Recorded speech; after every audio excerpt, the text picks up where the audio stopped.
Right, then welcome to this video. Now in this video, we're going to do some problem solving, paper 2, grade 11.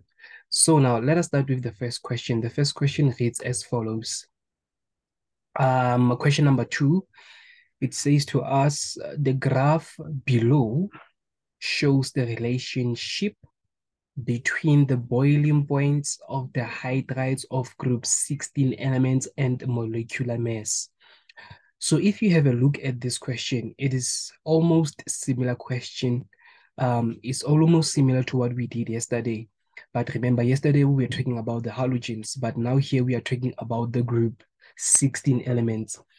When you go back or when you refer to your periodic table, group 16 elements, or we call them the group 4 elements, they have oxygen, sulfur, and so forth. Okay?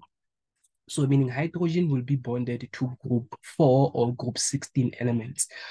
So this graph presented over here, we are also given the boiling points as well as molecular mass. For an example, what is the molecular mass of this compound over here? It is 18. What is the molecular mass for this? Is 34, 81 for this, and 130 for this, okay? And then here they are. Here we have the perspective boiling points of each compound. Now, 2.1, it reads as follows. It says to us, define the term boiling point. Even yesterday, I emphasized on how to define your boiling point. You start by saying the temperature at which, okay? You see these questions, they are repeating. So you have to make sure that you familiarize yourself with these things indeed. So to answer question number 2.1, what is the boiling point? The temperature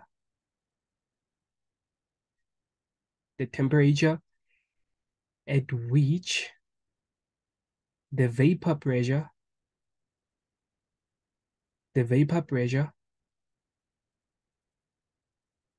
of a substance equals to the external pressure, or you can say to the atmospheric pressure.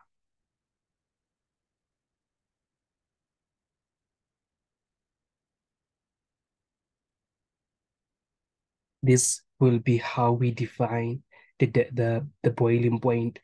And do not forget, guys, I tried to elaborate yesterday. How do we see that a certain substance has reached its boiling point? I was using a container when you boil something, and I say different types of liquids, they have their own respective boiling points. It depends on the strength of the intermolecular force of a certain liquid, and also it depends on the molecular mass of each and every liquid so that we can talk about its specific boiling point. So that's what boiling point actually depends on. Now, that's how we answer question number 2.1. Now, question number 2.2, where we're going to answer 2.2.1. They say consider group 16 compounds. Remember, I said they're also referred to group 4 elements, compounds, excluding H2W. H2W. We're going to exclude this. As much as yesterday, if you remember what we did, we're excluding HCl and we spoke about other compounds. So here, but this, those yesterday that we did, they're from group 7. Now this one, they're from group 4, okay? They're from group, 7.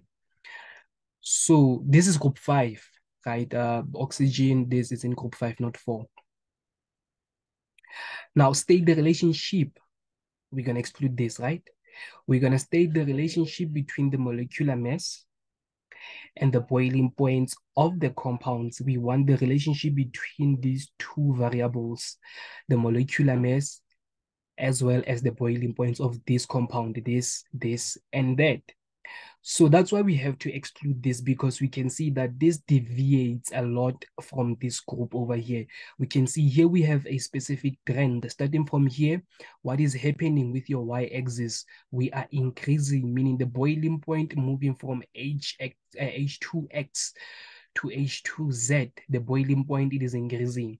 But when you look along your x-axis, what's happening with your molecular mass? Your molecular mass, it is also increasing. So we can see that as the molecular mass increases, the boiling point does also increases. Okay, so that means, and you're not going to say they are directly proportional. You can't say this trend, you can't say boiling point is directly proportional to molecular mass. Why? Simply because this is not a straight line. We say the variables are directly proportional only when we have a straight line. So here we can see it has some sort of a arrow, curve, whatever. So it is not directly proportional. It is not a linear trend. So we can only say as the molecular, as the molecular mass of the compounds increases, thus the boiling point increases. Okay. So what matters is you spoke about increasing molecular mass and increasing boiling point. This is a trend that is happening. But if we had a linear function, we had a straight line, you are welcome to say molecular mass is directly proportional to the boiling point. You are welcome to say that. But in this case, because this is not a linear function, we are not welcome to say that. You can just simply say as molecular mass, the boiling point does also increases. Okay? That's how we answer this. Remember, when you talk about the relationship, you talk about increase, decrease, or remain the same. Okay? All right. Now, question number 2.2, it's 2.2.2, it says to us, 2.2.2, it says to us, explain. Now we are explaining. Explain this trend at boiling points. Refer to molecular mass, intermolecular forces, and energy in your answer for 3 marks. So we're going to refer to molecular mass, 1 mark. We're going to refer to intermolecular mass, 2nd mark. We're going to refer to the energy, and then the 3rd mark. Hence why in this case, this is easier to answer, okay? So you can see that by starting with molecular mass, guys, you're going to, let me just write it in this way. We're going to talk about the intermolecular, we're going to talk, firstly, we're going to talk about the molecular mass. Molecular mass, right? Secondly, we're going to talk about what? We're going to talk about the intermolecular forces. So remember, I'll just write IMF. This simply means intermolecular forces. I don't want to waste time, okay? But you know, when you write it fully. And therefore, we are also going to talk about the energy. This is the energy needed, okay, to overcome the strength of intermolecular forces. So look, we want to explain this trend. We want to explain this relationship. Hore, as molecular mass increases, the boiling point increases. We want to explain why is that the case? Why when molecular mass increases, the boiling point increases? Why is that the case? So we're going to explain that talking about the molecular mass, the intermolecular forces, and the energy needed, okay? So now let's have a look at this. What is happening with the molecular mass? Now let us explain. Molecular mass, it increases, right? The molecular mass increases. That's the first thing. Increase in molecular mass increases what as well? Increases the strength of intermolecular forces. Don't write it like this. I'm just explaining it to you so that you can understand the keywords first. So when the molecular mass increases, we can see it is increasing. What is happening with the intermolecular force of the compounds? The strength of intermolecular forces does also increases, right? Because the molecular mass increases, meaning we have more contacts of intermolecular force.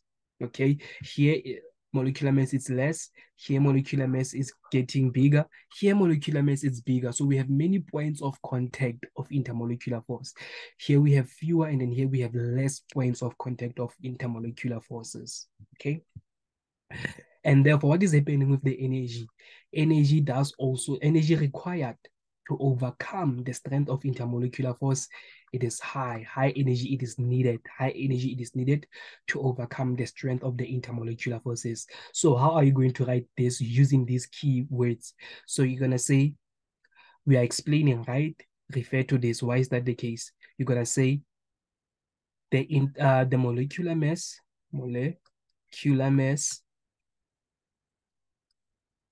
increases, right? That's the first thing. The strength then, or the strength of intermolecular forces thus also increases. Thus also increases due to increase in intermolecular mass. Therefore, more energy or higher energy is needed to overcome the strength of intermolecular forces. Then you score your 3 marks just like that. You talk about the molecular mass that it is increasing. The strength of intermolecular force that does also increases.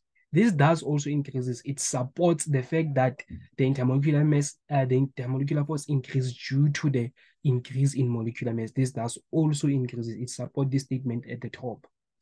Therefore, I didn't write energy, more energy is needed to overcome the strength of intermolecular forces. That's how we explain this trend over here that is taking place. Right. That's how we answer question number 2.2.2. Now 2.3, where we're going to answer 2.3.1, they say to us, now we are going to talk about H2W, the one that we ignored when we were doing this question. 2.2.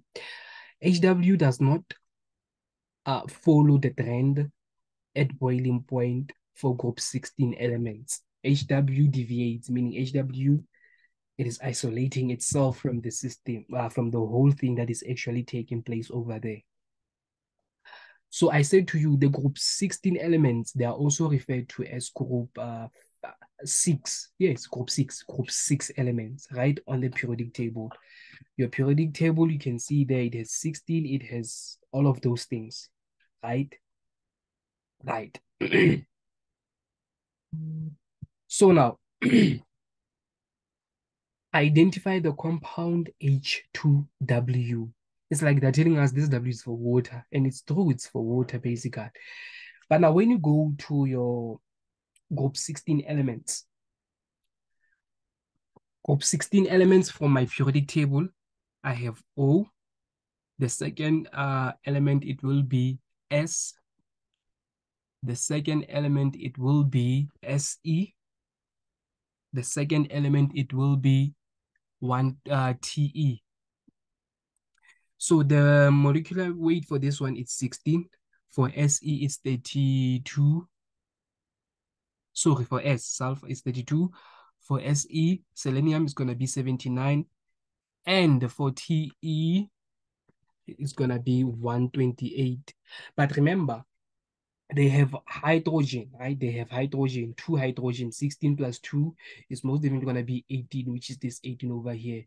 32 plus 2 32 plus 2, it's gonna be 34, most definitely, which is this one over here. And therefore 79 plus 2 is gonna be 81, which is this. And then 128 plus 2 is gonna be 130. So now you can see that H2W, it is actually water, because our hydrogen elements, they are bonded to oxygen.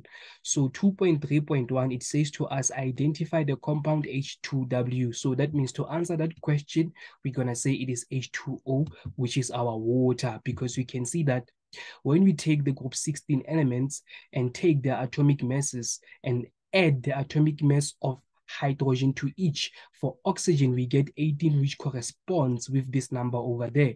So that means H2W will indicate water molecule. That's how we answer question number 2.3.1.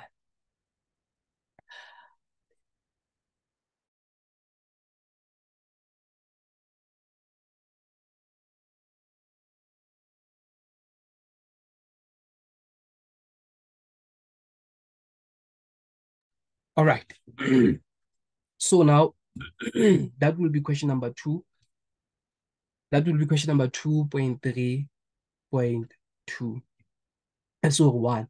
Now we're gonna answer 2.3 2.3.2. So now 2.3.2, it says to us, name the intermolecular forces. Forces. Name the intermolecular forces present in this compound, which is H2W. And then we have just figured that H2W, it is actually H2O. So now to name them, this is what we are going to do. To name the intermolecular forces in water, because for a fact that I don't understand this part great, but it's fine. For a fact that they said intermolecular forces, normally they name one for grade 11s, but as time goes by, you have to understand that not hydrogen bond, it is present. Okay. So I hate they said intermolecular forces. They could have just said intermolecular force. Okay. But they normally name one. But the intermolecular forces that are present in water, let me tell you now, it is not only hydrogen bond. The London force, it is also present in H2O.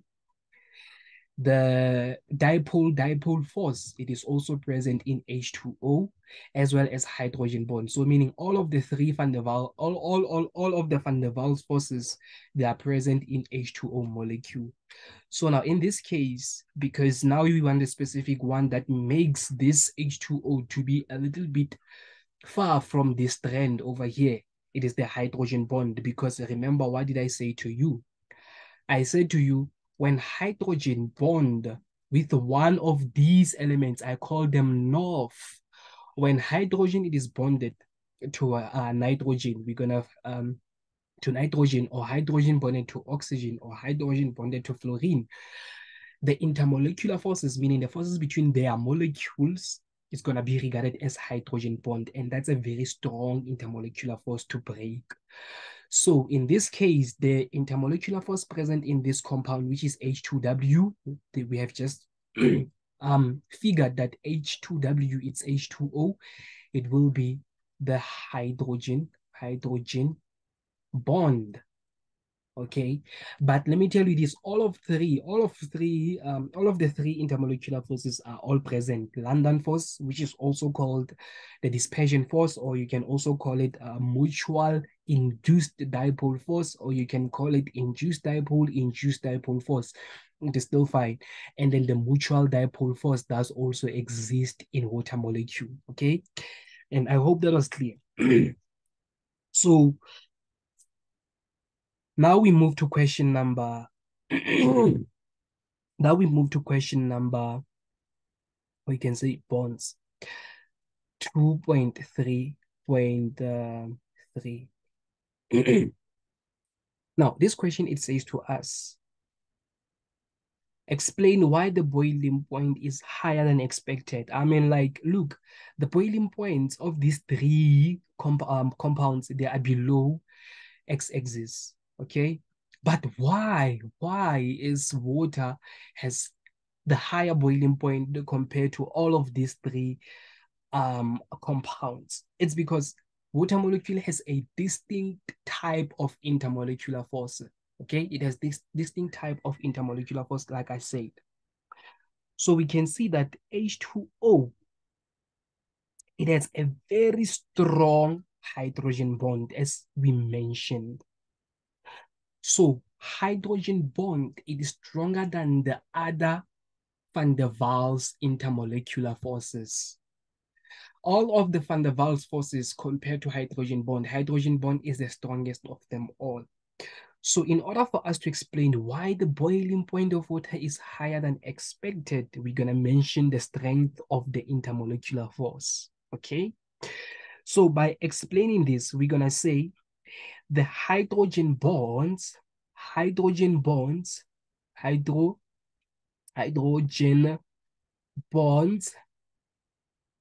experienced by water molecule is greater or is stronger, okay?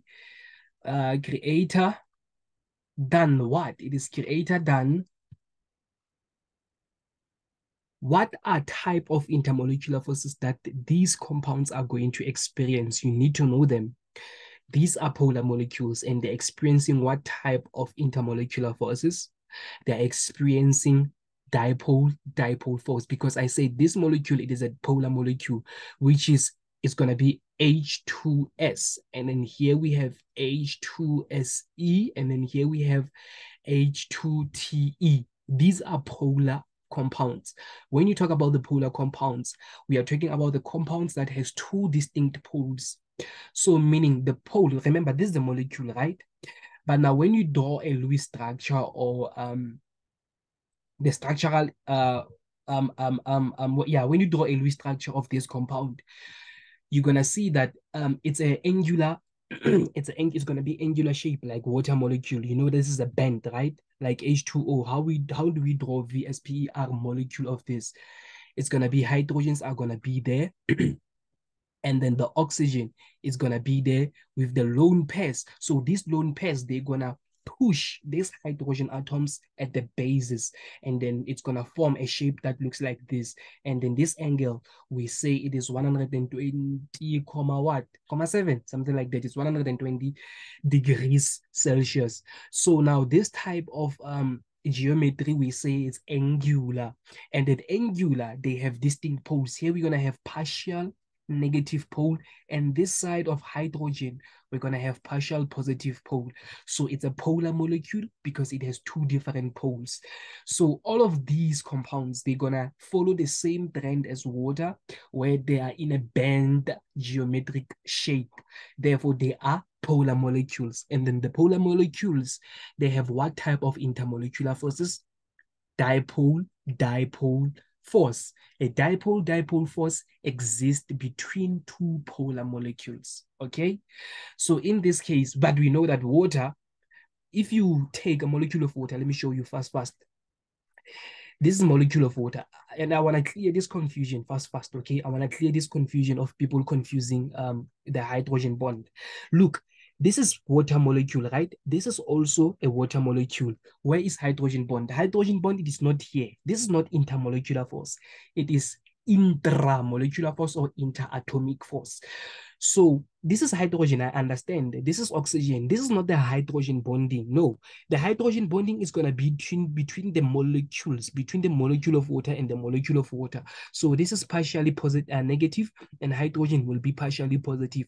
So the attraction between this molecule and this molecule is going to be between this oxygen and this hydrogen. Hence why we say this is the hydrogen bonding.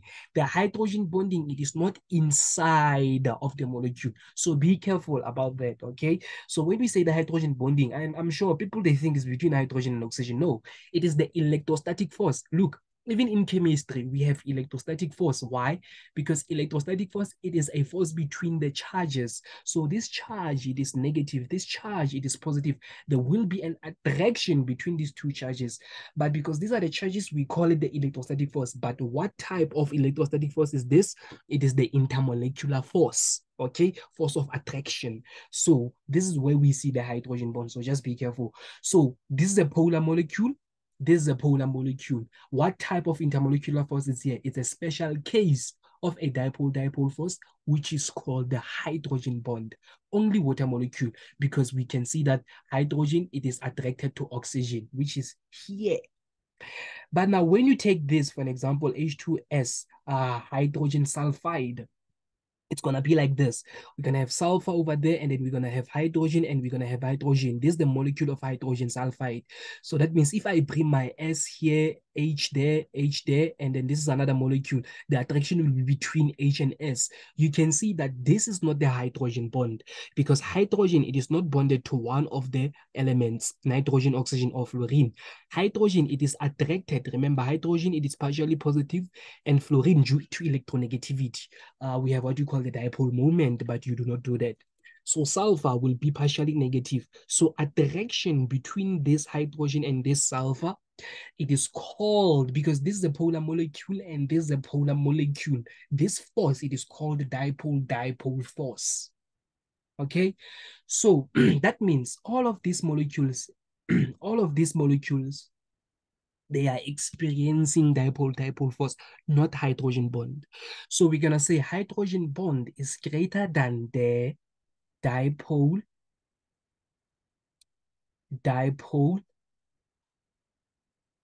forces, right? It is greater than the dipole forces.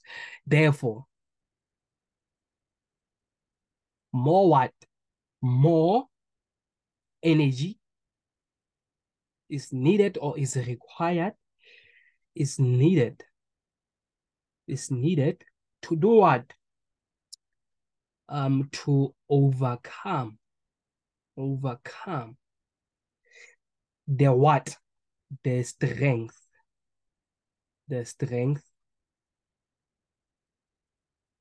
of hydrogen bond. Thus, the what? Thus the boiling point is higher than expected. You are concluding now. Okay. So this is how we answer this. So I tried to answer this by also going back to the basics so that we can understand why am I talking about the dipole-dipole forces, because you might not understand why am I saying hydrogen bond is greater than the dipole-dipole forces. It's just that I wanted you to understand that these compounds, they will be experiencing dipole-dipole forces. How do we see the dipole-dipole forces? It is a force. It is a type of intermolecular force that takes place between the polar molecules. So that's why I wanted to start here to show you what does a polar molecule look like. I made an example over here. How do we see a polar molecule? So, and I really hope that was clear.